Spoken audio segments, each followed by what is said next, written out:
In the human system, because of the nature of planet's relationship with the sun and the moon, certain things are happening. What is considered as the last quarter of the night? We consider from sunset to sunrise as night. The last quarter of the night, at that time, there are physiological changes happen. They've even found even the waste material in your body, like your urine, for example, at that time has quality which it doesn't have at any time of the day. There's substantial research into this. So the entire body is in a certain… There is a natural production of what is called as melatonin, which is a secretion of the pineal gland. So the pineal gland is at the highest level of in the last quarter of the night. So we want to make use. So anywhere between 3:30 to 6 or 5:30 or whatever the time the sunrise happens is considered Brahma Muhurtam because your pineal gland is at its highest level of secretion. That means you can stabilize. In modern medicine as a mood stabilizer, well, I've been talking about bringing yourself to ease, that you are not a fluctuation, you're at ease. This is naturally happening at a certain time. At that time, people want to sit up and do their spiritual processes so that they get the best benefit. So that is labeled as Brahma or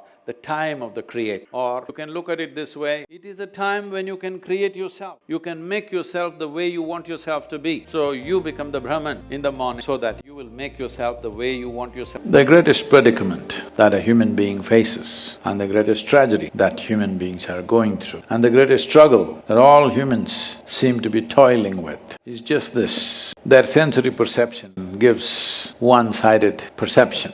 If you see this, you can't see this. If you see light, you can't see darkness. If you hear sound, you can't hear silence. So, life becomes a heap of opposites or contradictions. Trying to wade their way through these contradictions, how much suffering, unbelievable, how much confusion, how much struggle. If this nearly 8 billion people, if you document what kind of suffering they're going through in 1 year or in 1 day, just 1 day, it's enough for eternity.